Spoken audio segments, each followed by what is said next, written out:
Warning, you are about to see a fan trailer edited by a rookie.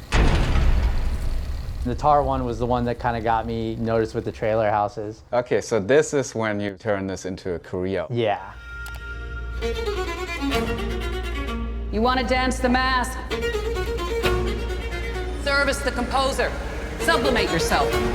Your ego and, yes, your identity. Why do you pick that movie? I really love it. There's so much you can do with it. How's the writing going? Not so well. I keep hearing something. There's a line from Blade Runner 2049 where it's like, there's a little bit of every artist in their work. Good job. So every time I use dialogue, I try to reinterpret it. How can I kind of also talk about myself at this time? People won't realize that because they don't know me, really. But it's like when she says, It's got to be messier. that's me just doing whatever I want to do, which is why then I mask out the wand and everything else like that.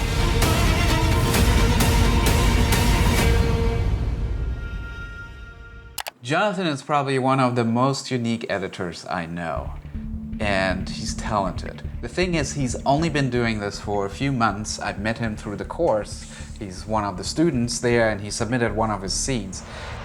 Hey.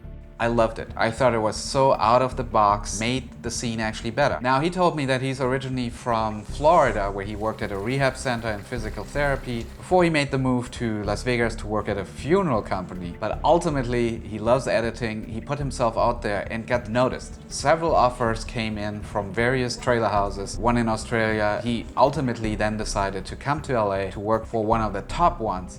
And I wanted to meet him to find out how he ticks, comes up with the style, editing, and storytelling.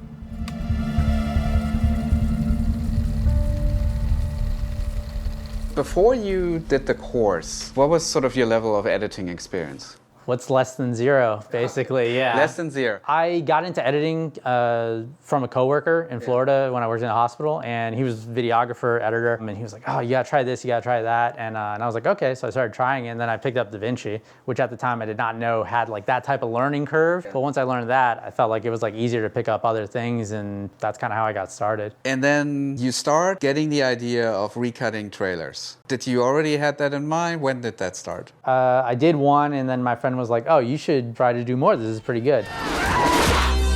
They're just like us. They want to know us so they can kill us. I made a few more fan trailers. I think there was like a Matrix one. I think I did like this song from Last Night in Soho that Anya Taylor-Joy sings downtown. When you're alone and life is making you lonely, you can always go downtown. That was a nightmare to recreate that graphics. But I really like trying to push the boundaries of like what I'm trying to learn, like recreating that stuff from the original trailer. Very difficult when you don't know what you're doing. You've got troubles, all the noise and the hurry seems to help, I know. Am I crazy? Downtown. I felt when I heard that song, I was like psychological horror from the original trailer. But then when I saw The Matrix, I was like, I feel like I could reinterpret it that way because of what he's going through of being brought back into the Matrix. You don't know me. You can forget all your troubles, forget all your cares, so go downtown. That's the thing, you were just doing fan trailers, just for fun. Like, a lot of people do that just to learn or because they appreciate it. So people notice this, what does that mean? You got more views on YouTube? Yeah, kind of, but like people were like, my handle is like Red Apple Edits because I'm a huge Tarantino fan. So What's the reference? Red Apple cigarettes are always mentioned in his films. Well, tell me a story, kid. Whatever I can reinterpret, I will, but there's always got to be some like dialogue that relates to what I'm talking about or myself. I'm bored. This seems like a good bit of fun. Pretty sneaky. Everybody will always think of like, well, what song am I going to use? Or what rhythm am I going to use? To me, it's always dialogue.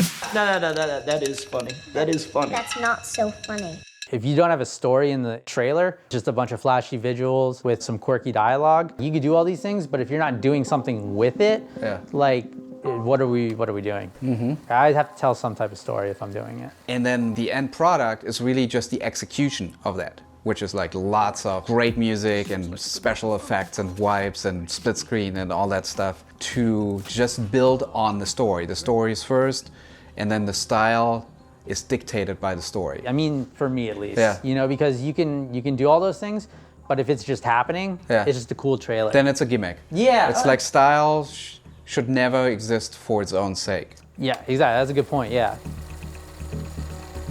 Okay, so you do this trailer, and then are you reaching out to trailer companies? They reach out to you. So that's crazy what happened. So I made this trailer, I made a teaser for it before, but then after I made this one, I was like, I can do one of two things. I can keep making the trailers I'm making, and maybe someday it'll happen for me. But at that point, after I made this one, I was like, I don't see this anywhere else. I'm just gonna start applying with it. So I applied to a bunch of places, and then the next day, somebody reached out to me. His name's Gabe.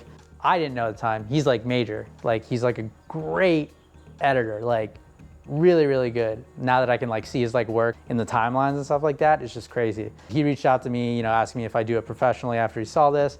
I said, no, I'm trying to. He's like, well, I really like your stuff, you know, let me put you in contact. Then I did all the interviews for different places, and I felt like this was like the best fit for me over in Culver City now. Yeah, it's just crazy. So then you started there a couple of weeks ago. Yeah, I just finished my second week there at Grandson, and it's great. So much to talk about. That's the great thing about filmmaking. There is no one path. Yeah. And the weirder the path is, that's why it's happening. Yeah. It's because it's such an opportunity, such a backdoor, that it's not saturated. Like, people don't know. I just want to point out, Jonathan has found a way to break into the industry by cutting fan trailers and then transitioning into this. This is going to work for him and maybe 2 or 3 other people. The lesson really here is not to do the same thing that Jonathan did, but there are certain patterns or certain frameworks that he used, and learning from those is, I think, what you should take away from this video. Modeling, putting yourself into it, being curious or obsessed even to work on your craft, are things that you can mirror. The other thing that I found really important with him is that when he creates one of these trailers, it starts with the words. From your secret friend. It's based on storytelling. It's another framework that you can apply. He created proof of concept for himself, and he took action. Like, there is no school that says, everybody cut fan trailers and then send them out to these trailer houses. And trailers is big business. And then the other thing is, before we started doing this interview, you're like, oh, there's so many amazing things that you're working on you can't even talk about. What kind of level of projects are you involved with? The highest. Yes. That's all I can say. You have an idea when you go into it based on what's on the page, and then something comes, it's just like in a meeting and you see something and you're just like, wow, that just came in, and like, we're gonna do something for that. And then what happens? Like, they just feed you footage? Yeah, I mean, I'm not doing it. I'm an AE right now, assistant editor, but I have access to it. But even as an assistant, do you already get to cut? You do? Yeah. They say like in your downtime or on the weekend? As soon as I got access, I came in the next day at like 8 o'clock so that I could start trying to cut something for something. And then whatever you have, do you show it to the editor or you show it to the boss? At this stage, yeah, you would send it to like other editors or the owner, you know. Will it get picked up? I don't know. And are you thinking about feature films at all, cutting feature films, or trailer is where you want to be? I think eventually, because I have this like dialogue mindset, is that I feel like I will eventually write and direct something at some point. Being an editor, I feel like that's kind of like the transition. If you want to do that, you already know what you want to shoot.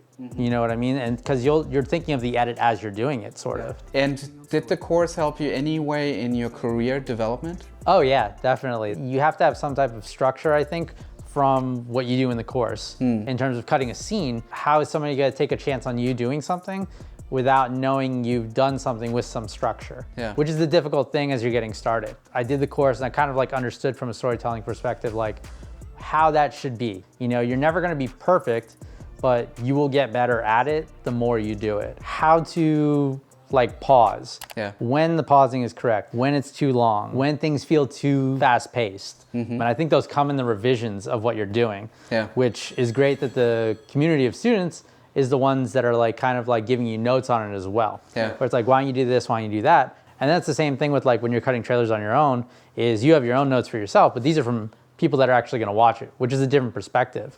Pacing comes with experience. Like, you just gotta edit and you gotta do it over and over again. Pacing, it's something that you need to learn. Of course, when you're starting to edit, you might not be aware that you really have that power to decide when you allow the actors to take a pause, You sure? how much time you give them, and how meaningful this moment becomes. So I want to bring up two scenes here. If you get the pacing wrong, either the audience is going to be confused or they're going to be bored. Most of the time with beginning editors, the audience is going to be bored because everything has a pause. Let me show you this scene. Hello. Hey. Pause. Hi. Pause. I called you earlier. Pause. Yeah, I know. I'm sorry. I was in the car and people picked me up for being really chatty and got back and I just needed a moment to decompress. There are like 3 or 4 pauses in this thing and he's off camera. So you can decide as an editor to take all this out and just let him run his line. Do we need to think about every part of this sentence? People picked me up for being really chatty and got back and I just needed a moment to decompress. Pause.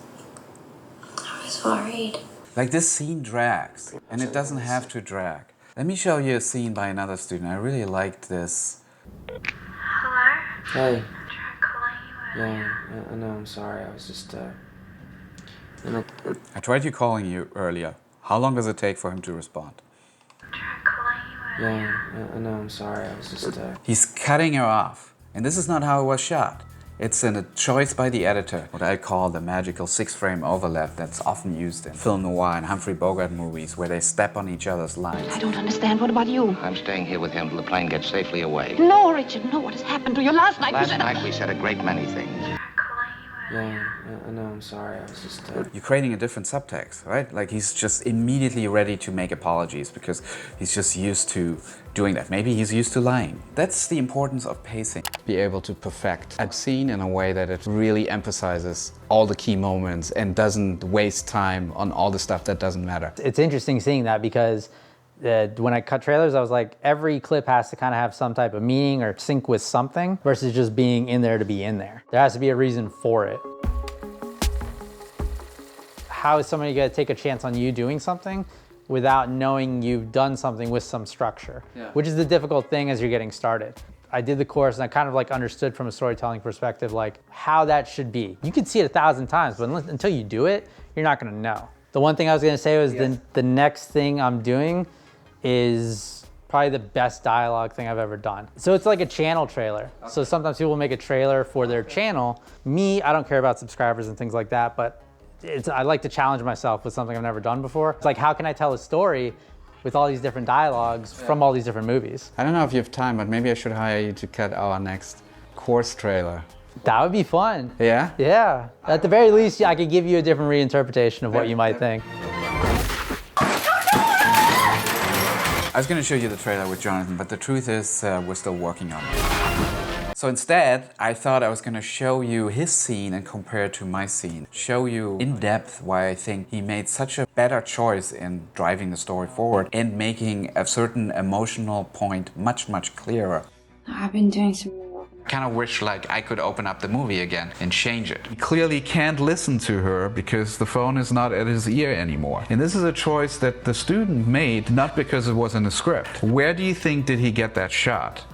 And this is coming from kind of an introductory class that I gave for the Go-To-Editor course, and you can have access for free. If you click the link, I'm gonna go deep on what I call the editing block theory, where we really empower the editors to think beyond the script. Because the truth is, the movie is not in the script. The script is just a blueprint.